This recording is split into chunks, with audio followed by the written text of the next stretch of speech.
Are citizens really getting money to decide on their own in their ward committees? The ward committees for real? Is it just something that, Srinivas keeps posting on Twitter, or is there something really happening? So many people have these doubts.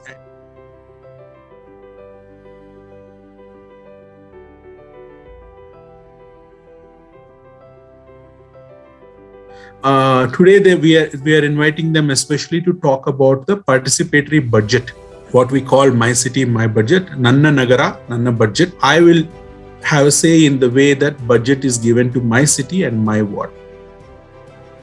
As a municipal corporation, in a budget book, different words mention ಆಗಿತ್ತು. One is citizen participation ಅನ್ನೋ word. So never ever seen that word in any other municipal corporation. Citizen budget, citizen participation, reserve for 20 lakhs, footpath development goes for 20 lakhs. These kind of word in entire India, first time in our municipal corporation. That is a big achievement. It was a leap of faith for us to put that 60 lakhs in the budget for the citizens' participation. It's not that earlier wards were not getting the money. It was just a lump sum amount and it was not specified who would be the decision makers. A 30 feet width road will cost us around 6 to 7 crores. That's the kind of expenditure which goes into it. But we wanted to make it an initiative, something for citizens to participate. So Gaurav Gupta sir, Manjunath Prasad sir, when we discussed, and the Janaagraha also came in with us. So we were like, okay, let us try. I truly believe that as people living in the ward, we have the biggest stake in that ward's development or maintenance. For every person, his problem is the most important. I definitely understand that and I empathize with that. But when we sit as a group, we should be able to come to some consensus. So as citizens, if you can go and give your request and decide in the ward committee what you want to do, then those works will be taken up.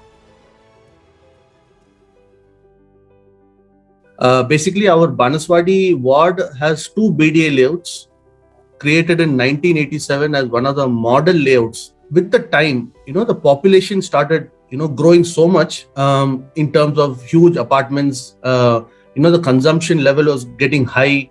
The garbage was getting thrown this side, that side, etc. So this is our Banaswadi ward, which is around 3.25 square kilometers. It's one of the biggest wards. Boundary that you see is the place that we zeroed in as to we should be looking at, working on this budget for this particular road. Like all of us agree that 60 lakhs is barely negligible or next to nothing. But it is something to start with. How have we come to select these roads is basically to see the connectivity and the usability of these roads. When BBMP announced that 60 lakhs was allocated for citizens to decide, we all got together and took the help from Janaagraha and Chancy Local who were. So we sat together and then identified the stretch of road that required the footpath, that required repairs and maintenance, how much it would cost to do this. And what really motivated our team of citizens is that the willingness from the officials to come and sit with us and understand and listen to the problem. We felt like more fund has to be allocated for the citizens' approval so that we can really ensure the ward is getting better. ಯಾವುದೇ ಒಂದು score ಅಲ್ಲೂ ನಾವು at least 1 point gain ಮಾಡಕ್ ಆಗ್ತಿಲ್ಲ. ಆ ತರದೊಂದು situation. ಮುಖ್ಯ ಕಾರಣ ಇನ್ನು ಇಲ್ಲಿ ಡೆವಲಪ್ಮೆಂಟ್ಸ್ ಆಗ್ತಾ ಇದೆ. ಈ 20 ಲಕ್ಷ ಏನೋ ಹೇಳ್ತಾರೆ ಆನೆ ಬಾಯಿಗೆ ಜೀರಿಗೆ ಹಾಕ್ದಂಗೆ ಅಂತ. ಸೊ ಆ ಮಟ್ಟದಲ್ಲಿ ಕೊಟ್ರು ಇಟ್ಸ್ ಒಂದು ಆಶಾಭಾವನೆ. We need proper footpaths for students to walk. Based on that, now Halwar Road shortlist madidvi. It's citizens' participation is very, very vital. BBMP officials will support us unless and until we take an active part in this.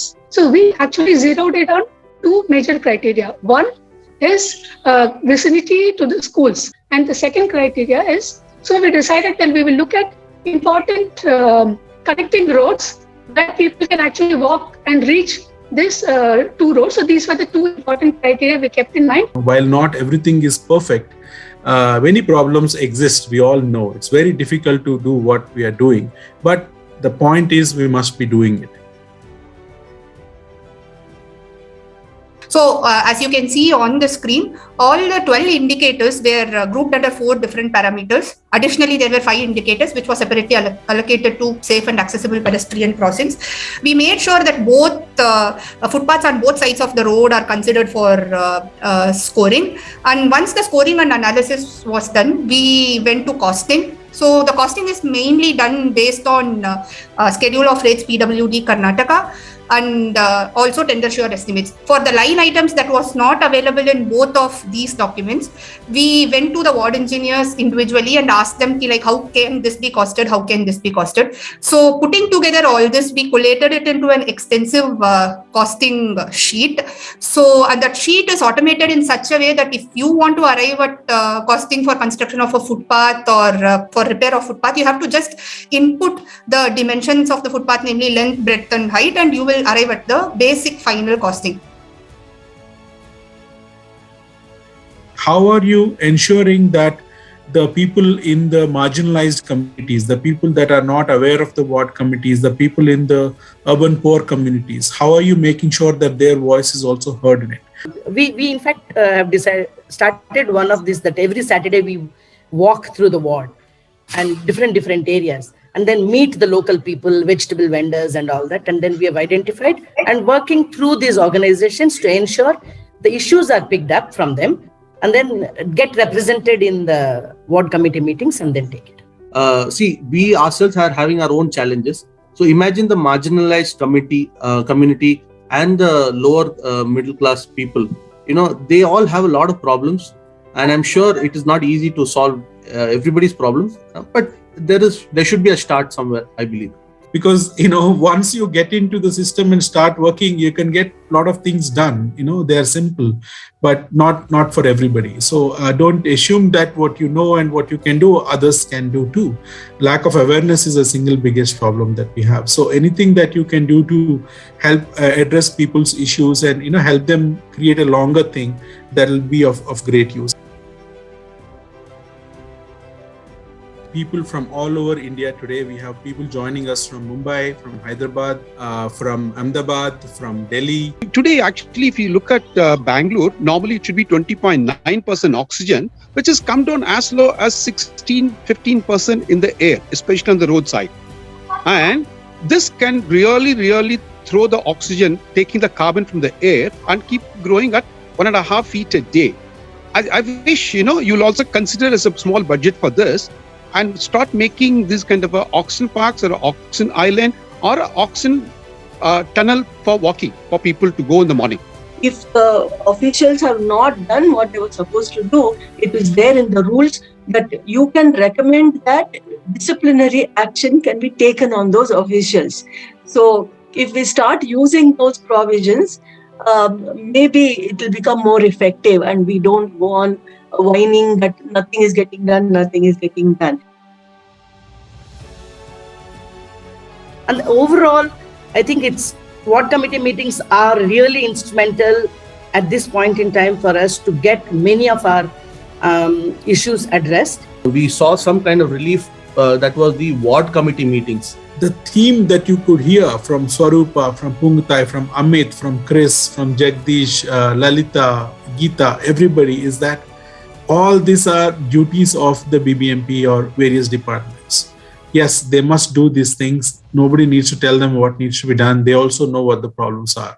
But unless and until there is a citizen participation, they will not be able to prioritize. They will not be able to focus on the things that need to be done.